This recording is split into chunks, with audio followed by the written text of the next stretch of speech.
நடிகர் சத்யராஜ் ஒரு பேட்டியில் தன்னோட மனைவி 4 வருஷமா கோமாவில் இருக்கிற செய்தியை சொல்லியிருக்காங்க. அதோட தன்னை பற்றி பரவி வந்துட்டு இருக்கிற நெகட்டிவ் கமெண்ட்களுக்கு அவங்க பதிலடி கொடுத்துருக்குறாங்க. இந்த நிலையில் நடிகர் சத்யராஜோட மகள் திவ்யா தன்னோட இன்ஸ்டாகிராம் பக்கத்தில் ஒரு போஸ்ட் போட்டிருக்காங்க.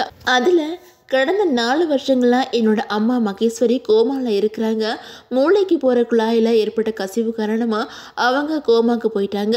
பெக்டியூப் மூலமாக தான் அவங்களுக்கு சாப்பாடு கொடுத்துட்டு வரோம். இதுக்கடையில் கடந்த 4 வருஷங்களாக என்னோட அப்பா சிங்கிள் பேரண்டாக எங்களுக்கு ஆதரவு கொடுத்துட்டு வராங்க. எங்கள் அம்மாவோட உடம்புல மாற்றங்கள் ஏற்படும் அப்படிங்கிற நம்பிக்கையோட எங்களோட குடும்பம் காத்துக்கிட்டு இருக்குது அப்படின்னு சொல்லியிருக்காங்க. இந்த நிலையில் சத்யராஜ் ஒரு பேட்டி கொடுத்துருக்காங்க. அப்போது தன்னோட மனைவியோட நிலைமை இப்போ எப்படி இருக்குது அப்படிங்கிறத பற்றியும் பேசியிருக்காங்க. அதில் அவங்க ஒரு தராசில் ஆசை அதிகமாக இருந்தால் துன்பமும் அதிகமாக தான் இருக்கும். ஆசை குறைஞ்சிட்டா துன்பமும் குறைஞ்சிடும். நாம் ஆசைப்படுறது நம்மளோட இஷ்டம். அது நிறைவேறுமா இல்லையா அப்படிங்கிறது நம்மளோட கையில் இல்லை. நாம் ஒரு படத்தில் நடிக்கிறோம். அந்த படம் ஓடுமா ஓடாதா அப்படிங்கிறது நமக்கு தெரியாது. காரணம் என்ன அப்படின்னு கேட்டால் அது கூட வெளியாகிற படங்கள் எப்படிப்பட்ட படங்களாக இருக்கும் அப்படின்னு சொல்லிட்டு நமக்கு தெரியாது. அதனால் எந்த விஷயமும் நம்மளோட கையில் இல்லை.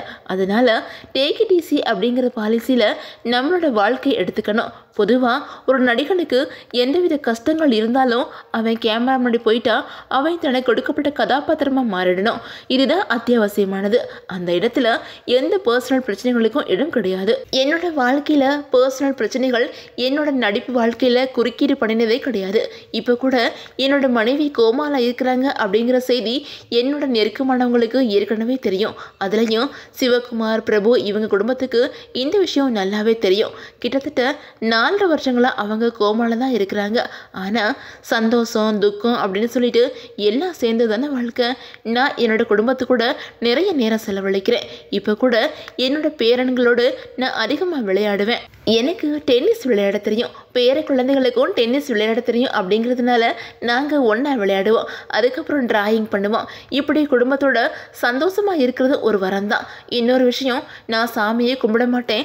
அதனால தான் என்னோட மனைவிக்கு இப்படி நடக்குது அப்படின்னு சொல்லிட்டு கமெண்ட் பண்ணிட்டு இருக்கிறாங்க. சாமி கும்பிடுறவங்க வீட்டில் கஷ்டமே இல்லையா என்ன? சாமி கும்பிடுறவங்க வீட்டில் இருக்கிறவங்களுக்கு காய்ச்சல் வந்ததே இல்லையா? உடம்பு சரியில்லாமல் அவங்க வீட்டில் இருக்கிறவங்க யாரும் அவதிப்பட்டது இல்லையா? அவங்க வீட்டில் யாரும் சூசைட் பண்ணிக்கிட்டது கிடையாதா? குடும்பத்தோட கோயிலுக்கு போகும்போது வேன் கவிழ்ந்து ஆக்சிடென்ட் நடக்கவே இல்லையா அப்படின்னு சொல்லிட்டு அந்த பேட்டியில் சத்யராஜ் ரொம்பவே ஆதங்கமாக பேசியிருக்கிறாங்க.